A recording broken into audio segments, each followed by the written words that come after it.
저희가 지난주에 혹시 어떤 걸 했더라 이렇게 어렴풋이라도 기억나십니까? 계속해서 지금 죄의 문제를 이야기하고 있고요. 특별히 지난주에는 죄의 비참함, 죄가 도대체 죄를 지으면 어떻게 되는 거야? 라고 물을 때 그 죄로 인한 비참함들을 살펴봤습니다. 첫째로 죄책감을 느낀다는 것, 그 다음에 우리가 만들어질 때에 가졌던 그런 완전한 의로움을 상실했다는 것, 그리고 또 인간 본성 전체가 다 부패하게 됐다는 이런 것들을 말씀드렸죠.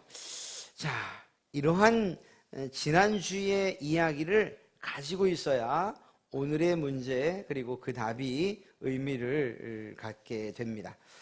저와 함께 20문 20번째 질문과 대답을 한번 해보도록 하겠습니다. 하나님은 인류가 죄와 비참 가운데 멸망당하게 버려두셨습니까?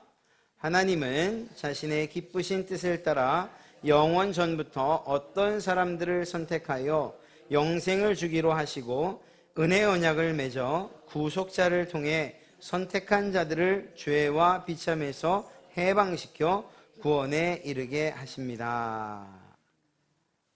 이게 우리에게 얼마나 감사한 이야기인지 우리 말씀을 보면서 깨닫게 될 것입니다. 앞서 말씀드렸던 것처럼 19번째 질문과 그 대답은 타락한 인간이 죄와 그 죄의 비참함 가운데 빠졌다는 것이었어요. 그리고 그 죄의 종류에 대해서 아까 말씀드렸던 것처럼 원죄가 있고 자범죄가 있다. 원죄는 무엇이라고요? 아담과 하와가 최초로 지었던 죄예요. 그래서 그 죄로 인해서 죄책과 말씀드린 의의 상실, 그리고 인간 본성 전체, 지, 정, 의, 지식적으로나 감정적으로나 의지적으로나 모두 죄로 말미암아 부패됐다. 이 부패됨은 앞서 말씀드린 의로움을 상실했다는 것과 마찬가지죠. 의를 행할 수 있는, 의롭게 할 수 있고 선하게 살 수 있는 그러한 능력을 잃어버렸다는 것을 말합니다. 그것을 말하고 있는 거죠.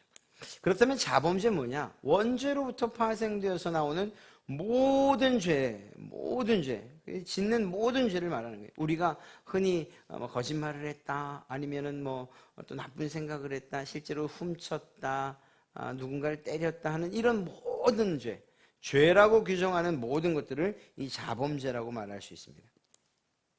자, 우리에게 선포된 것 자체가 너는 죄인이고 그 죄의 비참함 가운데 살아야 돼 라는 것이 이렇게 선포가 된 거예요.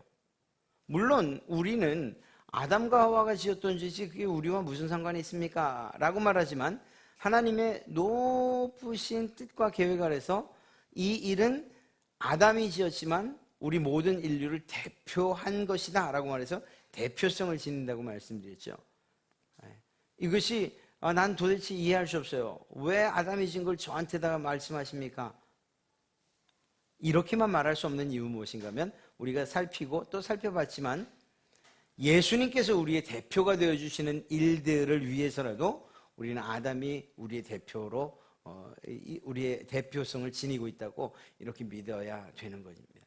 어찌되었거나 이렇게 타락한 인간이 죄와 비참함 가운데 빠졌고 그리고 이 죄 아래에서 살아갈 수밖에 없다라는 이런 선언을 들었을 때 우리는 도대체 어떤 질문을 해야 되는 거예요? 보통 우리는 이렇게 말할 수 있어요. 그럼 이제 우리 어떻게 해야 됩니까? 우리 어떻게 해야 됩니까? 이 질문이 너는 이제 죄의 비참함 가운데 살 수밖에 없어 라고 말하는 그 질문에 대해서 그 선언에 대해서 올바른 질문일까 하는 그런 생각을 해봅니다. 물론 이 질문으로부터 시작해서 여러 가지 답이 나오다가 정답에 이르기는 하겠지만 우리가 어떻게 해야 됩니까? 라는 이 말이 맞냐 하는 거예요. 우리가 무슨 말인가 하면요, 이미 우리는 어떻게 할 수 있는 힘 자체를 잃어버렸다는 거예요. 우리가 어떻게 할 수 있는 능력을 잃어버렸다는 거예요. 그러니까 우리는 이미 죄로 인해서 죽은 사람이라니까요. 그리고 하나님과의 관계가 단절됐어요. 그래서 우리가 어떻게 해서 하나님의 마음을 돌이킨다든가 하나님께서 인정하시는 의로움을 취득한다든가 할 수 있는 그런 상태가 이미 그런 상태로부터 이미 벗어났다는 거예요. 그래서 우리는 어떻게 해야 됩니까? 라는 이 질문은 사실은 한편으로는 맞지만 그러나 또 다른 면에서는 잘못된 질문이라고 이야기할 수 있는 거죠. 참 짓궂기도 했어요. 제가 아주 개구장이는 아니었는데 그래도 종종 생각나는 일들은 왜 그런 짓을 했을까 싶은 것들이 좀 있어요. 옛날에 저희 상계동에 살 때 저희 할아버지가 집짓기 공장을 했습니다. 나무 토막을 이렇게 세모, 네모, 둥근 모양 뭐 이래서 그걸 쌓아서. 근데 그건 이제 할아버지 사업이었고 아버지 때로 넘어오면서는 뭐 변화무쌍한 여러 가지 직업을 가졌었어요. 쪼리도 만들었답니다. 쪼리 아세요? 쪼리? 이게 그 스펀지에다 구멍 뚫려갖고 이렇게 엄지발가락 껴서 찍찍 끌고 다니는 그 쪼리요. 그것도 저희가 만들었어요. 그런데 그 쪼리를 만들 때 스펀지를 쓰거든요. 그리고 또 그 스펀지 가루를 그러니까 그 옆에 붙은 찌끄러기를 다 떼내느라고 그라인더로 싹 갈아요. 그러면 그 고운 고무 가루가 생깁니다. 그래서 불을 딱 펴놓은 데다 그 고무 가루를 이렇게 샥 뿌리면 슉 타오르는 얼마나 멋진지 몰라요? 그 정도만 했으면 됐는데 저는 아주 재미있었던 게 있었어요. 이게 좀 지저분한 얘기이기도 한데 하여튼 뭐 식사는 하셨겠지만 그래도 어떡하겠습니까? 이 빨간 노끈 아시죠? 빨간 노끈. 이 빨간 노끈이 진짜 매력적이에요. 거기다 불을 붙이면 조금 타들어가다가 어느 정도 녹으면 이게 뚝 떨어져요. 마치 촛농이 떨어지는 것처럼. 근데 이 떨어질 때 소리가 아주 정말 죄송합니다. 죽여져요. 슉 이러면서 떨어져요. 이걸 어디서 제일 재밌게 갖고 노냐면 화장실에서. 그때는 다 퍼세식이었잖아요. 그 화장실에서 갖고 이렇게 하는 거예요. 떨어진 소리가 막 울림이 생겨가지고 너무너무 멋있어요. 그런데 그렇게만 놀걸. 그렇게만 놀았으면 되는데 막내 동생이 있어요, 제게. 근데 그거를 가지고서 막내 동생하고 놀다가 막내 동생이 손에다 떨어뜨린 거예요. 그게 그 플라스틱 그 녹은 물이 그냥 여기 쫙 붙어버린 거죠. 그러면 이거 그대로 둔 상태로 가서 이제 찬물에다가 일단 냉기를 빼고 그리고 병원 가야 되잖아요. 급한 마음에 그냥 제가 이렇게 쭉 뜨는 거예요. 그러니까 얼마나 아프겠어요. 자, 이때 제가 무슨 생각을 했을까요? 이거 어떡하지? 이걸 어떻게 하면 이 위기를 모면하지? 내가 뭘 해야 되지? 얘한테 뭐라고 말하라고 하지? 이 생각이 막 왔다 갔다 하는 거예요. 결국은 제가 걸렸죠. 아무리 제가 동생 입단속을 해도 그렇게 할 사람이 하나밖에 없는 걸요. 하나밖에. 그래서 걸렸어요. 그런데 그때 제가 좀 더 지혜로웠다면 아마도 아버지한테 말씀드리면 아버지가 어떻게 이 일을 처리하실까? 물론 그거에 대해서는 이제 혼날 거라는 생각만 있었기 때문에 그렇게까지 생각하지도 못했을 거예요.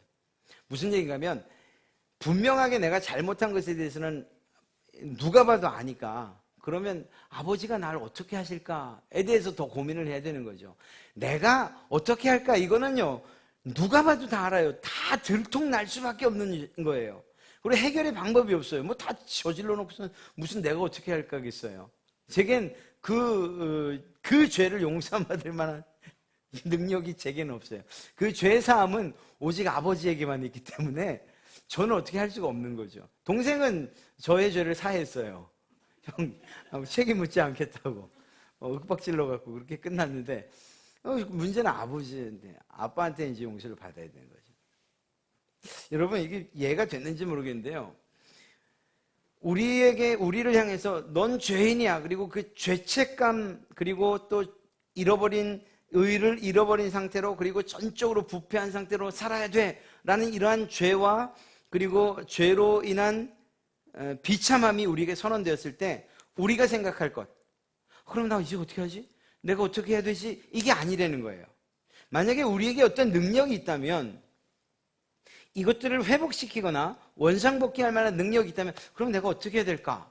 이 고민이 가능한 거예요. 그러나 우리에게 능력이 없다니까요. 모든 것들이 다 상실된 다음이라니까요. 그렇기 때문에 우리가 던져야 될 질문은 무엇이냐 하면, 하나님께서 어떻게 하실 것인가? 이 문제를. 하나님께서 이 죄의 문제, 내가 해결할 수 없는 이 죄의 문제를 하나님은 어떻게 해결하실 것인가라는 질문을 던질 수밖에 없는 거예요. 그래서 오늘 20번째 질문이, 하나님은 인류가 죄와 비참함 가운데 멸망당하게 버려두셨습니까? 라고 물었고, 그 대답은 이렇게 시작하는 거예요. 하나님은 이렇게, 하나님이 어떤 일을 하시겠다는 것을 우리로 하여금 기대하게. 그래서 버려두셨습니까? 이런 질문. 내가 이제 무엇을 하겠습니다. 내가 어떤 공로를, 내가 어떤 은혜 갚는 일, 그게 아니고 전적으로 하나님에게 모든 문제에 해답이 있다는 사실을 알기 때문에 하나님은 이 문제를 이렇게 해결하기로 하셨습니다 라고 하는 대답을 듣는 것으로 우리는 마음의 안도감을 얻을 수 있게 된다는 거예요. 다시 말하면 하나님은, 우리의 오늘 대답처럼 하나님은 자신의 기쁘신 뜻을 따라 영원 전부터 어떤 사람들을 모두가 죄를 지었지만 그 가운데 어떤 사람들을 선택하여 그들에게 영생을 주기로 하셨어요. 그리고 은혜로운 언약을 맺어주셨고요. 그리고 구속자 예수 그리스도를 통해서 그 선택한 사람들을 죄와 비참에서, 보세요, 죄와 비참에서 해방시켜주기로 했다잖아요. 누가? 하나님이 하실 수 있냐고요? 그럼요. 하나님이 하실 수 있는 분이시기 때문에 하나님은 과연 이 문제를 어떻게 해결하실 것인가? 하나님의 입만 바라볼 수밖에 없었다는 것입니다. 그런데 그 하나님께서 하나님의 뜻대로 누군가를 선택하시고 그리고 영생을 주기로 하시고 그들에게 은혜로운 언약을 맺고 그리고 그 약속대로 예수 그리스도를 통해서 죄와 비참한 가운데 결국은 우리를 해방시켜 구원해 주시겠다 하는 것, 이것이 하나님의 뜻인 거예요. 그러면 이제 소망이 생긴 거죠. 이제 소망이 생기는 거예요. 우리 편에서는 아무런 소망이 없는 거예요. 제가 그 아이 막내 손을 그 지경으로 만들어 놓고 소망이 있는 건 언젠가 하면 포기하셔서든지 아니면 용서하셔서든지 간에 됐다, 밥 먹자 이러면 이제 끝나는 거죠. 근데 그 선언이 없기 전까지 저는 두려울 수밖에 없는 거예요. 그렇죠? 왜냐하면 나 스스로 됐어 아버지 보셨으니까 아무 말 안 하시니까 이거는 제가 백날 된 거죠. 그게 해결되는 게 아니에요. 위에서 그 모든 문제를 해결할 수 있는 분의 그 한마디가 필요한 거예요. 근데 오늘 그 하나님께서 내가 이러한 절차를 통해서 죄와 비참함 가운데 있는 그들을 해방시켜 구원하겠다라고 말씀하셨다는 거죠. 그래서 이제 그 하나님의 구원의 방법과 우리를 해방하시는 그 방법이 무엇인가를 우리는 바라보고 살필 수밖에 없게 되는 거예요. 왜? 오직 거기에만 소망이 있다는 것을 우리가 알게 되기 때문인 것이죠. 자, 오늘 우리가 살펴보고자 하는 것은 바로 은혜 언약이라는 거예요. 참 은혜로운 언약이라는 말의 줄임말일 수도 있어요. 그러나 좀 더 깊은 의미를 담고 있을 수도 있습니다. 한마디로 말씀드리면 은혜 언약이란 건 무엇인가 하면 죄로 인해 죽을 수밖에 없는 인간, 비참하게 돼버린 그 인간에게 주어진 희망, 삶의 약속, 생명에 대한 약속이라는 거예요. 죽은 자에게 선포된 생명의 약속, 병든 자에게라면 고쳐짐의 약속, 멸망당하고 그리고 죄에 속박되어 있는 자들에게는 죄로부터 해방의 약속, 이러한 희망찬 약속, 이것을 은혜 언약이라고 말할 수 있습니다. 그러면 한 가지 궁금한 게 있어요. 아니 그냥 약속이라고 하시지 뭘 꼭 굳이 이렇게 은혜 언약이라고 이게 기독교에는 은혜란 말이 많이 들어가니까 은혜 받았어요, 은혜 주세요, 은혜를 사모합니다, 다 은혜라고 하니까 이 언약에도 그냥 은혜 붙인 거겠구나 이렇게 생각하십니까? 왜 은혜 언약이라고 불렀을까? 그 이유는 구원을 약속해 주셨다는 거예요. 그렇죠? 아까 말씀드렸잖아요. 죄와 비참한 가운데서 우리를 구해 주시겠다고, 해방시켜 주시겠다고 약속을 하셨다고요. 그런데 그 약속을 해 주시고 실제로 그 구원을 이루는 모든 과정이 다 하나님 편에서 부어진 은혜이기 때문인 거예요. 무슨 말인가 하면 이러한 구원과 그리고 그 구원의 성취에 우리 사람 편에서 하는 일들과 우리에게 명령하신 일들, 또 우리에게 맡기신 몫이 하나도 없다는 거예요. 하나도 없다는 거예요. 전적으로 하나님께서 하시겠다고 말씀하신 거예요. 은혜는 또 다른 말로 하면 선물이라고도 말해요. 하나님께서 선물로 주신 거예요. 그래서 어떤 면에서는 우리 편에서는 할 일이 단 한 가지도 없다 말하는 것이 결코 틀린 게 아니에요. 그런 면에서 첫째는 은혜 언약이라고 말할 수 있는 것입니다. 성경에 나타난 많은 은혜 언약에 대한 표징들이 있습니다. 그리고 그것이 실제로 예수 그리스도의 그 시대 그분에 의해서 이제 성취가 되죠. 그 가장 첫 번째의 은혜 언약의 시작이라고 할 수 있는 그 성경 그리고 그 예표는 바로 오늘 우리가 읽었던 창세기 3장 15절 말씀이에요. 그것에 대해서 좀 더 살펴보도록 하겠습니다. 창세기 3장 15절에는 오늘 우리가 읽었던 것처럼 여러 가지 이야기들을 하고 있어요. 첫째는 이것이 언제 시작된 것이냐, 이 3장 15절이 언제 하나님에게서 선포된 것이냐. 이 죄를 지었잖아요. 그런데 누가 그랬어? 하와가요. 누가 그랬어? 뱀이요. 그리고 나서 이제 거꾸로 이제 하나님의 심판이 시작돼요. 그래서 뱀을, 아담과 하와에게 심판을 선고한 후에 그 다음에 이제 뱀을 심판하는데 그 뱀의 심판의 내용인 것이죠. 그래서 그 내용은 이렇습니다. 뱀이 여자와 원수가 될 것이다. 그리고 뱀의 자손과 여자의 자손이 원수가 될 것이다. 그리고 뱀은 이 뱀 의자 빼지는 거죠. 뱀은 여자의 자손의 발꿈치를 상하게 할 것이다. 그렇죠? 그러니까 다시 한번 계속 살펴보겠습니다.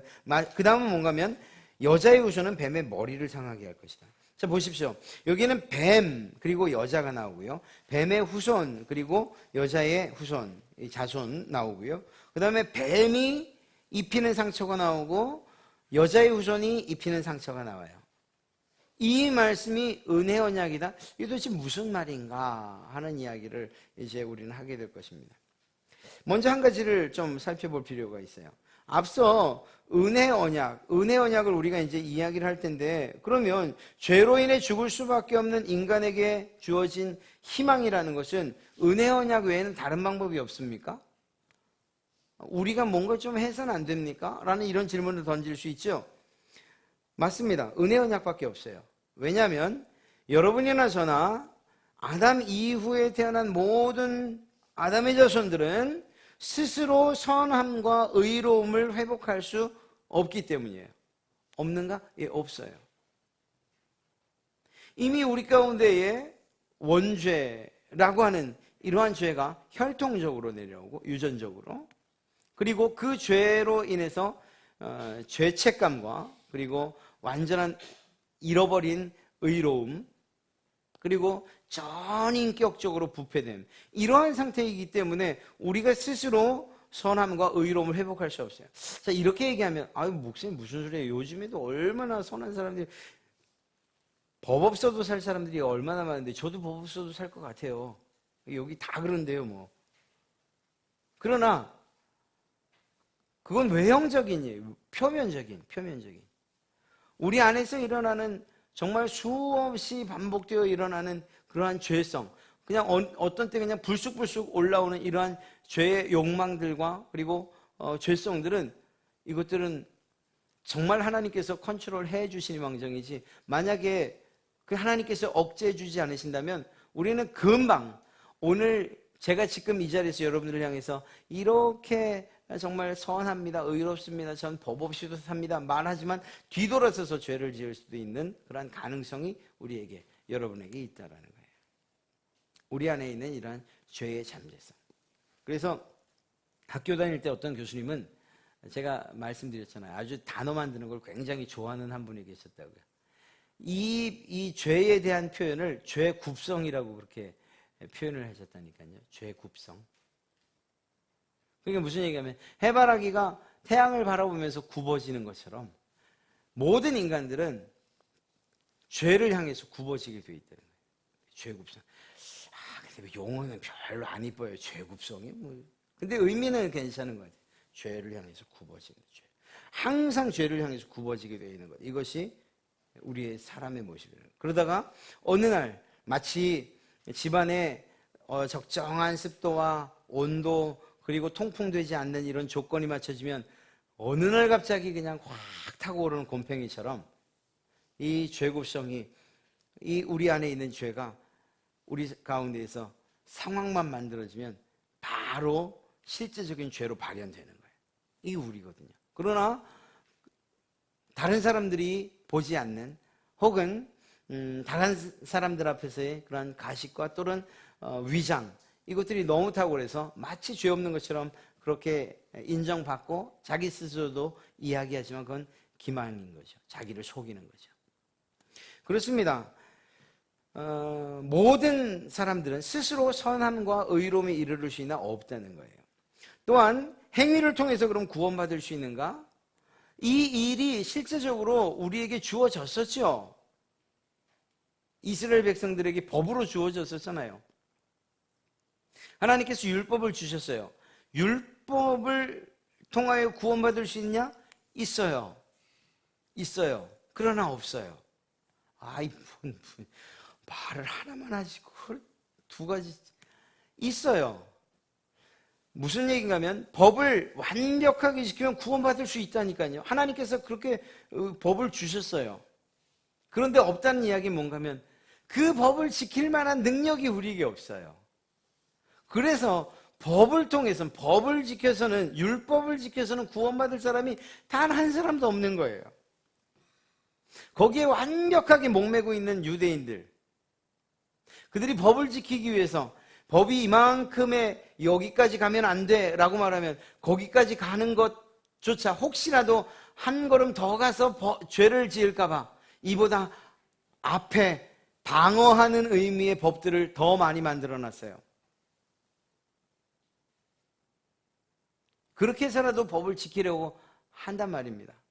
그러나 실제적으로 법을 지키는 자들이 있느냐? 없다라는 거예요. 그렇기 때문에 우리의 행위를 통해서 구원받을 수 없다는 거예요. 안타깝게도 타락한 인간에게는 하나님의 명령에 순종할 만한 의로움이나 의지나 생각이나 그리고 마음이 전혀 남아있지 않다는 사실입니다. 능력을 상실한 거예요. 의로움을 행할 수 있는 능력. 죄와 허물로 죽은 인간에게 만약 하나님께서 내가 다시 한번 계명을 지키라는 그러한 요구를 하셨다. 이건 내가 너 구원하지 않겠다는 말과 똑같은 이야기라니까요. 여러분 이제 많은 아주 없다 칩시다. 없다고 칩시다. 없다고 치고 하나님께서 우리에게 명령을 하셨어요. 너 이거 지키면 이 10가지 지키면 그러면 내가 널 구원하마. 여기서 이 10가지를 지켜낼 만한 그러한 능력이 있는 사람이 있을까? 없다는 거예요.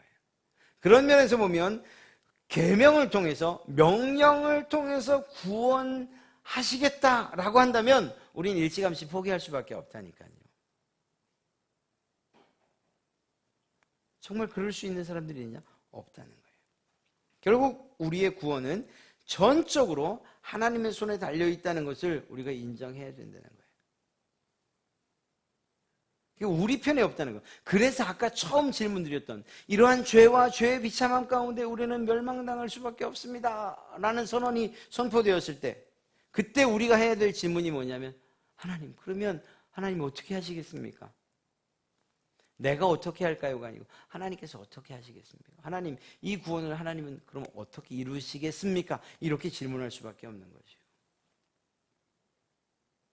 자, 말씀드린 은혜, 하나님께서 은혜로 우리에게 주신 약속들을 한 3가지 정도를 한번 살펴보고 오늘 마치려고 합니다.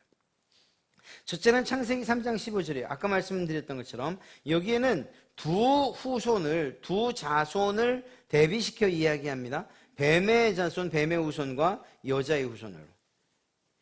여기서 뱀의 후손이라고 하면 사탄의 종로를 타는 사람들이에요. 여전히 그 죄 가운데 의해서 그 죄 안에서 해방되지 못한 사람들.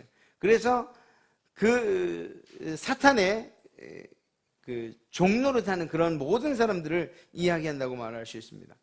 혈통적으로 굳이 말하라고 한다면 아담과 하와의 자손들 가운데에 가인의 후손 그 계열이라고 이야기할 수도 있는 거죠. 그렇다면 여자의 후손은 무엇을 의미하는 걸까요? 하나님께서 구원하고자 작정하신 백성들을 이야기하는 거예요. 자, 이것 또한 하나님의 편에 있다는 사실을 꼭 기억하십시오. 이 선택 또한 하나님의 편에 있다는 거예요. 여기에는 정말 아주 난해한 문제가 이제 기다리고 있죠. 그러면 누군 버렸다는 얘기인가? 라는 질문이 던져질 수밖에 없어요. 이 문제는 우리 다음에 다시 한번 또 살펴보도록 하고요. 하나님께서 선택하시는 임의로 하나님의 뜻대로 선택하시는 그 사람들, 그들을 구원하시고 그 구원하실 백성들을 이 여자의 후손이라고 일컫는다. 복수적인 의미로 사용될 때. 또한 셋, 즉 아벨이 죽고 아벨 대신에 주어진 셋 그의 후손들을 이렇게 여자의 후손이라고 이야기합니다. 그런데 이 여자의 후손이라는 말이 단수로 쓰인 곳이 있어요. 그것이 어딘가면 바로 15절 중반에 여자의 후손은 내 머리를 상하게 할 것이요 라는 이 부분의 여자의 후손은 복수적인 개념이 아니고 단수, 어떤 한 사람을 이야기하는 그러한 의미로 사용되고 있는데, 그래서 여기서 사용되는 여자의 후손은 바로 예수 그리스도를 의미하는 것입니다. 자, 여기 이제 한번 살펴보세요. 두 가지 사건이 나와요. 뱀의 후손, 사탄이 할 수 있는, 사탄이 예수님께 할 수 있는, 낼 수 있는 상처의 한계가 정해져 있고, 예수 그리스도께서 사탄을 어떻게 하실지에 대해서 기록하고 있어요. 자, 사탄은, 그리고 뱀의 후손은 예수 그리스도의 어디를 문다고요? 그렇죠. 발뒤꿈치를 문다고 되어 있죠? 그렇습니다. 너는 그의 발꿈치를 상하게 할 것이다. 사탄은 예수 그리스도의 발꿈치를 무는 것. 그러나 예수 그리스도는 사탄의 무엇을요? 머리를 상하게 할 것이요. 아주 머리를 박살낸다는 얘기죠. 이게 도대체 무엇을 의미하는 것일까? 바로 십자가 사건에서의 그 놀라운 비밀을 이야기한다고 할 수 있습니다. 사탄은 예수 그리스도를 죽이는 것으로서 승리했다고 생각했어요. 예수 그리스도만 이 세상에서 제거되면, 그러면 모든 것이 끝난다고 생각을 했습니다. 그래서 그가 가장 꺼낼 수 있는 울트라 캡숑 무기를 꺼냈는데 그게 뭐냐면 그게 바로 죽음이었던 거죠. 필살기라고 하는, 마지막에 쓰는 죽음을 가지고 예수 그리스도를 쓰러뜨렸어요. 그리고 승리의 쾌제를 불렀을 것입니다. 3일 동안. 그러나 그 3일 이후에 다시 부활하신 예수님께서는 죽음을 이기시고 부활하셨다는 거죠. 그 이후의 죽음은 결코 하나님의 예수 그리스도 앞에서 맥을 출 수 없는 아무것도 아닌 사단의 무기가 되어버린 거예요. 사단이 가장 강력하게 휘두를 수 있는, 사용할 수 있는 무기가 죽음이었는데 그 죽음을 이겼다니까요. 예수 그리스도, 그분께서 가신 필살기가 더 셌던 거죠. 그래서 결국은 사탄은 더 이상 힘을 쓸 수 없는 그런 상황이 되어버리고 한 거죠. 그의 척추가 부러졌다고 해도 결코 틀리지 않을 것입니다. 오늘 성경에서는 머리가 상했다. 뱀 굉장히 무섭죠. 뱀 그렇죠. 뱀 잡는 사람들 앞에서는 뱀이 그분들을 무서워한다고 하는데, 그래도 일반 사람들한테서야 뱀이 무섭죠. 이게 머리를 상하게 하는 정도가 아니고 이렇게 어떻게 잘라놔야지나 이제 다시 살아날 것 같지 않고 하여튼 끈질기게 머리가 상했어도 꼬리는 여전히 움직이고 머리가 끊겼어도 여전히 움직여요. 제가 끊어봤죠. 그러니까 말씀드린 거죠. 군대도 아닌 군대를 갔는데요. 거기 이제 제가 호로에서 이제 겨울 진지공사를 나갔어요. 근데 어쨌거나 제가 조금 고참이었는데 이정병님 왜 가봤더니 뱀이 호로에 있는 거예요. 그러니까 이거 함부로 어쩔 줄 몰라요. 삽 가져와. 그리고 그냥 이렇게 목을 이렇게 이렇게 또 끊기긴 했거든요. 그런데도 여전히 움직여요.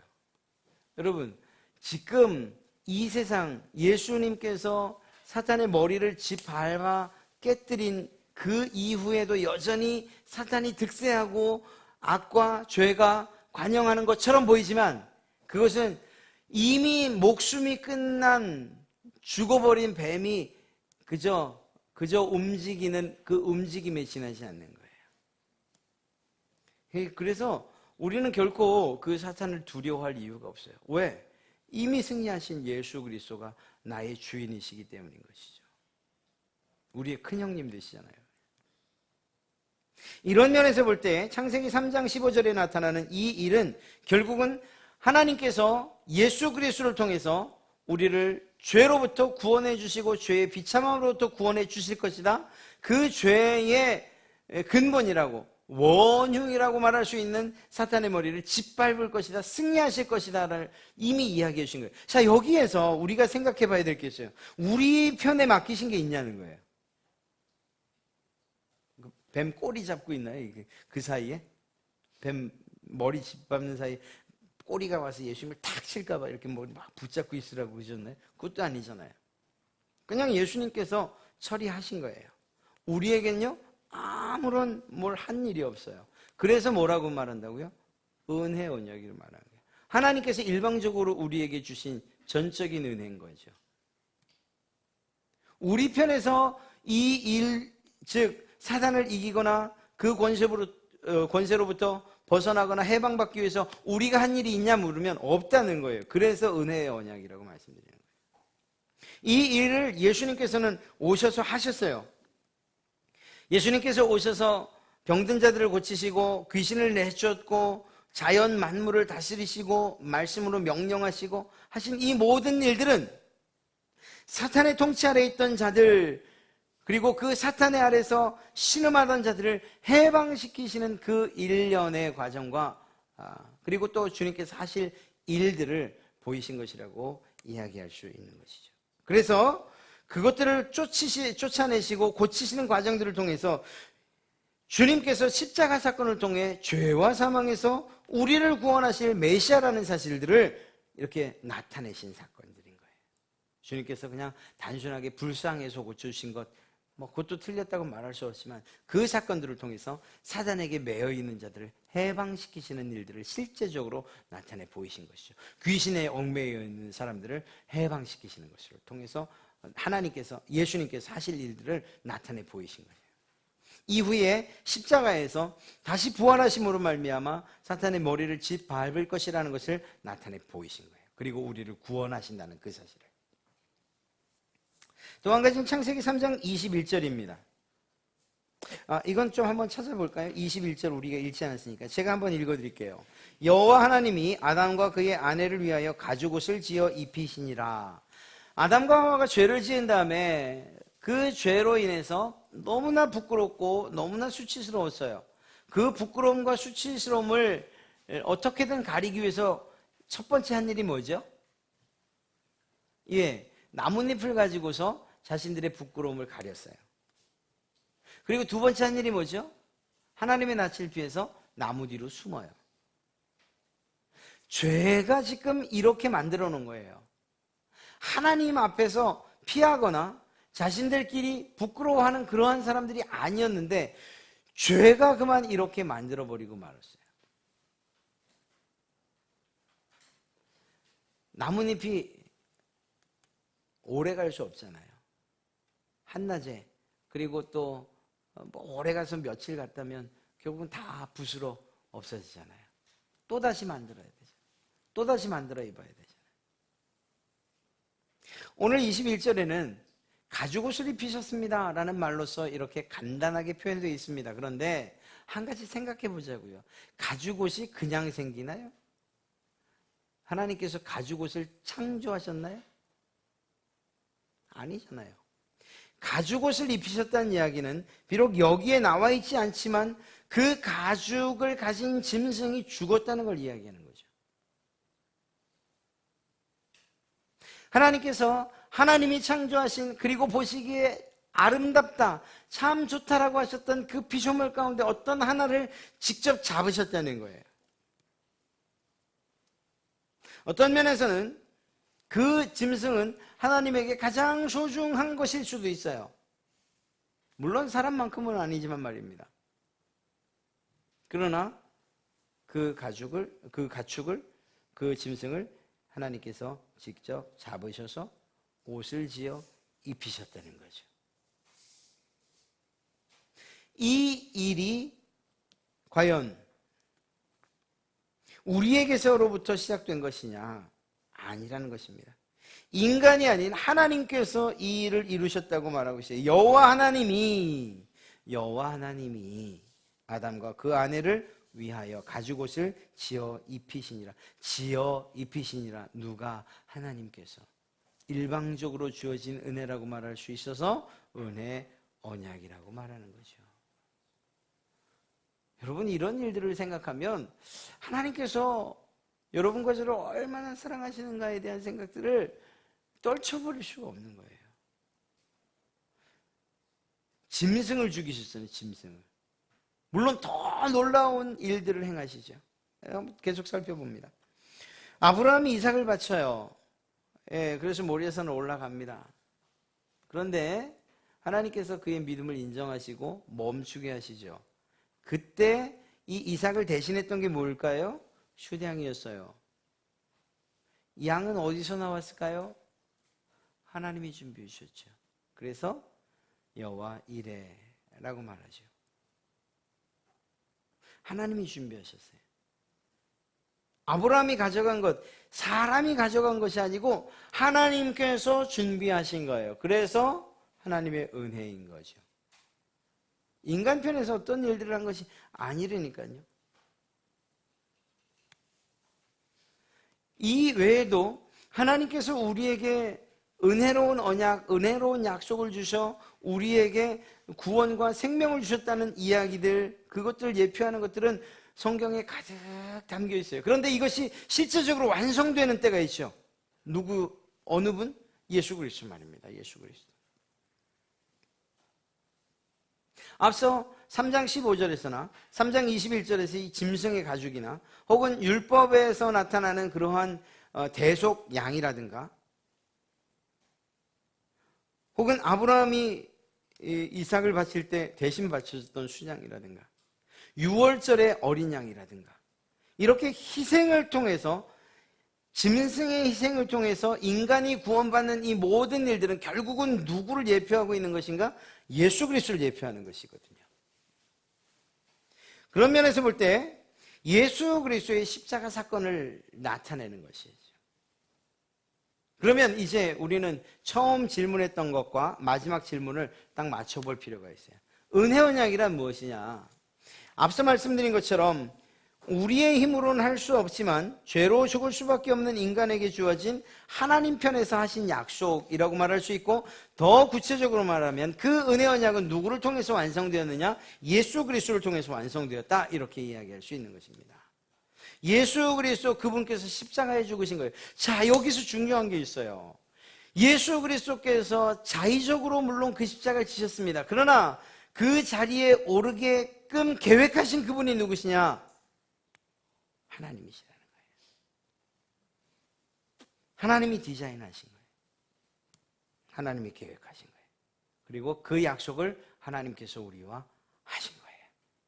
예수님은 하나님의 그 신실한 약속을 이루기 위해서 하나님께 순종하셨던 거죠. 마치 유월절 양처럼, 대속 양처럼, 이삭 대신 바쳐진 수장처럼, 어떤 짐승인지 모르지만 아담과 하와의 수치와 부끄러움을 가리기 위해서 죽어야만 했던 그 짐승처럼. 누가? 예수 그리스도가 십자가에 달려 죽으신 거예요. 이젠 정리를 해야 돼요. 예수님께서 하나님의 명령에 순종하고 하나님의 약속을 신실하게 지키기 위해서 십자가에서 죽으셨단 말입니다. 그리고 그 죽으심을 통해서 우리는 구원을 얻게 됐어요. 희망을 갖게 됐어요. 자, 다시 한번 질문 드립니다. 우리에게 주어진 이 희망과 이 구원의 감격은 누구의 편에서 온 것이냐는 거예요. 하나님 편에서 온 것이냐, 아니면 내가 무엇인가를 했기 때문이냐? 이러한 질문에 대해서 우리는 하나님께로부터 왔습니다라고 그렇게밖에 대답할 수 없죠. 그래서 우리에게 주어진 이 십자가는 우리에게 은혜의 약속이 성취된 것이라고 말할 수 있는 거예요. 은혜였냐? 그냥 아까 말씀드렸던 것처럼 기독교는 다 여기도 은혜, 저것도 은혜, 이것도 은혜 받았다, 은혜 주십시오, 뭐 이렇게 얘기를 하니까 이 언약이란 말에도 은혜란 말 하나 딱 붙이면 그럼 뭔가 좀 더 품이 있어 보이고 뭐 있어 보이겠지 해서 붙인 게 아니라는 거예요. 하나님 편에서 정말 그 예수 그리스도 아들을 십자가에 못 박는 것을 계획하셨다니까. 예수님께서 그 힘들고 어려운 일을 하나님의 말씀에 순종해서 십자가에 오르셨다니까요. 성령님께서 우리는 기억도 할 수 없고 알지도 못하는 그 십자가의 사건들을 지금 오늘날 사건들로 우리의 마음 가운데 계속해서 생각나게 하신다니까요. 이보다 놀라운 일이 어디 있습니까? 삼위일체 하나님께서 여러분과 저 한 사람을 구원하기 위해서 계속해서 창세 전부터 예수 그리스도를 통해서, 그리고 우리가 하나님 앞에 서는 그날까지 우리 가운데 계속해서 역사하시고 생각나게 하시고 그 은혜를 부어주고 계신다니까요. 그 언약을 신실하게 이루어가고 계신다니까요. 우리가 자랑할 것이 있느냐? 없다라고 우리 정말 큰 소리로 고백해야 돼요. 우리 편에서는 아무런 구원받을 만한 어떤 조건도 없습니다. 저는 그저 죄인이요 그 죄의 비참함 가운데서 헤매던 자입니다. 하나님의 은혜가 저를 이 자리에 서게 했고 제게 새로운 희망과 소망을 주셨습니다. 이것이 우리의 고백이 되어야 할 줄로 믿습니다. 은혜 언약, 하나님께서 여러분들을 얼마나 사랑하셨으면 이러한 약속, 손해보느냐? 하나님 편에서는 모두가 손해잖아요. 하나님이 다 하셔야 되는 일이잖아요. 약속이라는 게 서로 쌍방간에 비슷비슷한 사람끼리 약속하는 거잖아요. 대출 신청, 대출, 그것도 약속이, 서로 상호간에 하는 약속이라고 칠 때에 교회 대출 안 내주잖아요. 교회는 대출 안 내줘요. 아무리 큰 교회도 교회로 대출 내는 경우는 없어요. 은행에서 제1순위예요. 기피 대상. 안 맞아요. 안 맞아요. 수준이 안 맞게 보는 거예요. 우리는 우리 교회 같으면 아주 신실하게 아주 약속 잘 지키는데 그래도 안 들어줘요. 그 사람 편에서는 맞질 않는 거예요. 레벨이 맞질 않는 거예요. 언약이라는 거, 약속이라는 건 이 어느 정도 같아야 되는 거예요. 능력이나 아니면 레벨이나 모든 것들이. 그러나 하나님께서 우리와 하신 약속들을 생각해 보면 우리는 하나님께서 하시는 모든 일들에 대해서 하나님이 100이라고 한다면 우리는 제로도 못 되는 거예요. 1도 못해요. 1도 못해요. 그럼에도 불구하고 우리와 약속을 맺으셨어요. 우리 편에서 아무것도 할 수 없다는 사실을 아시면서도 우리와 약속을 맺으셨어요. 그리고 그분은 하나님뿐만 아니라 예수님뿐만 아니라 성령님까지 신실하게 그 약속들을 지켜나가셨어요. 우리는 끊임없이 그 약속들을 잊은 채 때로는 파기하고 때로는 모른 척하고 때로는 짐짓 일부러 어기는데도 불구하고 하나님은 끝까지 그 약속들을 지켜나가신다. 이유가 뭐냐고요? 하나님께서 저와 여러분을 사랑하시기 때문인 줄 믿습니다. 이러한 하나님의 사랑을 마음속 깊이 새기시고 늘 감사하며 하나님께서 주신 이러한 약속, 이 은혜로운 약속, 선물로 주신 약속 늘 감사하면서 하나님을 찬송하시는 그런 여러분 되시길 주님의 이름으로 축복합니다.